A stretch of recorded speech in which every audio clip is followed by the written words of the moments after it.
Okay guys, we're with Nadine from Make Architects today for our first video in our renovation series. So I'm just going to get right into it. Let's say you have someone, they want to do renovations, or maybe they haven't even purchased property, want to see what renovations are possible. Where do they begin? Okay, so most people think that you start by looking at Pinterest, or you get a builder in and you get him to advise you. No, that's the wrong starting point, especially the builder, but that's a whole nother discussion. So before you start dreaming about what you want, it's important to find out what's permissible on the property. Okay, and the way that we find out what's permissible on the property is we get the existing plans, we get a copy of the title deeds, and we have to get something called the zoning certificate. Okay, so once you've got those things, you can then start putting your brief and your budget together and dreaming about what you want. Okay. But you know, like I'm shocked at how many people I go and see, and then I go, okay, well, have you got the existing plans? Maybe it's a newly purchased property, and they don't. So I've actually always wanted to know from a property practitioner if it is a legal requirement for sellers to provide plans. So no, it's not a legal requirement unless the buyer specifically states in your offer to purchase that they want approved plans before transfer. Otherwise, it's not a legal requirement. So I always say it's a good question to ask as a buyer if there are approved plans. Okay, that was interesting because I actually had heard that it is a requirement, but now that you know it's not, always a good thing to ask. So if you purchase a property and they don't have plans, then to get those plans, what you would need to do, you need to take your street address and the stand number. Now, the stand number is available on your utility bill. Yeah. It's normally like a 00234, and then obviously the suburb. Okay. You take that information and you go down to the local authority office, always fun. Fun morning, and you go and fun morning out, and you go and you search for plans. Okay. Now, there are people who do this, they charge a nominal fee. I always advise people, pay the fee, let the runner go. Get someone else to do it.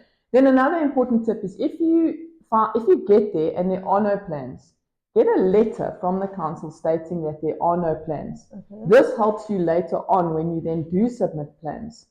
It just reduces kind of your requirements, and they then can ask less questions about what's new and what's existing. Okay. So let's say if you don't have plans, do you have to then go and get them drawn up? Exactly. So if you don't find any plans, it now means you have to appoint people who have to physically come and measure up the building and draw it up. So that's going to be an additional cost. Yeah. Okay. And that is unfortunate because if there are existing plans, they do show a lot of information that's useful, and this is really why you want them. They show building lines, they show the footprint of the building, they show the plumbing line. Yeah. You know, and that's important to know where it is if you want to add.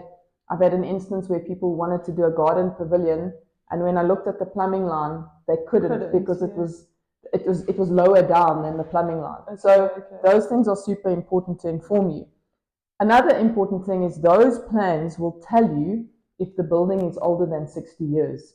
Oh yes, I've seen that on our disclosure document. It says the seller must state if they're aware it's older than 60 years. If it is, what does that mean? Okay, so the reason for that is we've lost a lot of heritage buildings in South Africa where people have just like decimated them or turned them into a circus. Okay. And so unfortunately what's happened is they've just made a blanket ruling that if any building is older than 60, you have to do a heritage application.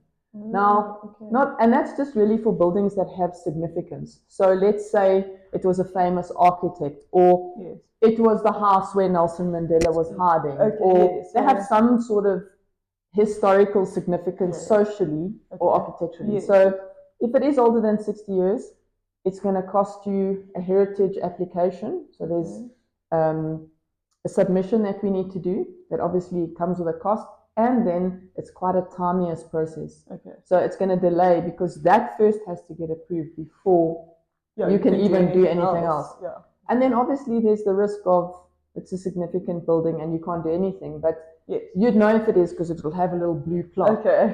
You should know. You should know then. Okay, cool. So just to summarize, plans are important because they contain a lot of important information that inform you of what's there and what you maybe Yeah, can your and can't do. restrictions and all Yeah. that. Okay. The next document you want to look at is your title deeds. Before you go on, where do you find a title deed? You are a seller. Where would you find it? Okay, so I'd ask, okay, so if you're a seller, if your property is bonded, the bank should hold a copy of the title deed. Okay. You can just ask your banker. And you don't want this little WinZip document thing that they tell you there is a title deed. You want the actual title deed. Okay. If the bank doesn't have it, the deeds office will have it. Okay. Okay, and the reason why you want it is the title deed often has restrictions, additional restrictions that you might not find in the zoning certificate or on the existing plans. Yes, okay. So, you know, like in some of the older suburbs of Johannesburg specifically, and maybe elsewhere in the country, there are some really odd limitations, you know, like if you were wanting to keep your sheep in your back garden, you'd be really disappointed because maybe you're limited to keeping one cow. Or, you know, sometimes there'd be limitations on what type of roofing you must use, or that the building must cost more than 150 Rand, or older ones. It's just important that you don't want to go through the whole design process, do everything, and then get tripped up by a condition that was in your title deeds that, you know, some maybe are expired and no longer relevant, but there could be a limitation that's relevant. Okay, makes sense. Okay, so you've got your plans, you've got your title deeds. Now you need your zoning certificate. Now your zoning certificate is related to your town planning scheme, and it's got a whole lot of things that are important in it. I'm not going to cover that now because I've got a download on my website. It's a renovation guide, and it really unpacks all of those limitations and what you need to look for. It explains them to you. Has a checklist at the end that you can use to ask questions if you're looking or looking to renovate and you need to know those things.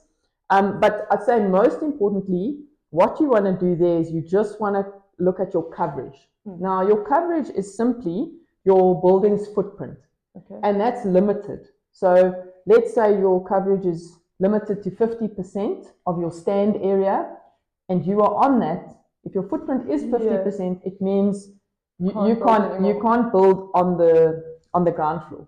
It does mean you can add a first floor, but so that's super important to look at. But now, if let's say you bought in a full title estate, can a home owners association not allow you to build that first floor, that second story above? Okay, that's actually a very good point. So within complexes and estates, they have an additional set of rules that you're going to have to adhere to. So those will include aesthetics, privacy. Often you're not allowed to have windows on certain sides.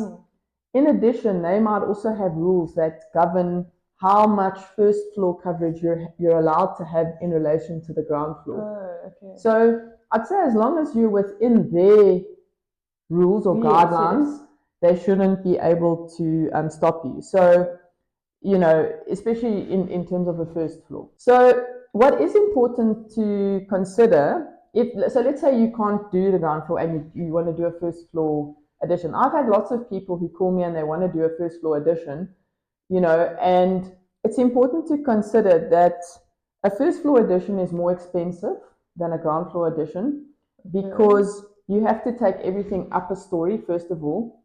And then on top of that, what a lot of people don't realize is once you take the lid off the ground floor, so the roof is really the lid, everything underneath it has the potential to get ruined. Of course. If it rains while they're busy. Also, a first floor slab is generally, you could do a timber installation, but it's generally wet, messy concrete. Of course. And so, you know, you'd need to budget for that. I think another important thing is that before you even consider that, it's good to call out an engineer to have a look at your foundations. Because if your foundations cannot accommodate a first floor, it might make that inhibitively expensive. And then, so I mean, I think we've mentioned it now, the estate. I think that's also, so if you are buying a property that's in an estate or in a complex, it's important to get hold of the estate rules or the complex rules to have a look, because might have restrictions. You might have restrictions. Another thing that we've recently had to deal with now in the city of Johannesburg is you now want to add a room above your garage in a complex, and they are requiring that we redo an SDP for the entire development. So that's a site development plan for the entire development. And that's because the complex itself is limited in terms of its coverage. So if that document's not updated all the time, you don't know if you. So again, important if you're buying in maybe a complex. And you have these ideas, it's important to find out, is there an SDP available? Because otherwise you might find that you are drawing one up for the entire complex.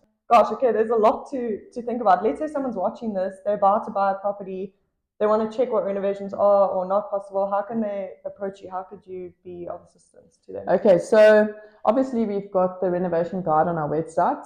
Go and download that. It's got a lot of useful information. It's got a checkbox, a list of things. But we do offer a renovation review service, and that's just really a low-cost service where we come out, we meet you, we look at the property, we look at what's available. We can help you if there are no plans. We'll go to council, we'll get plans if there are some.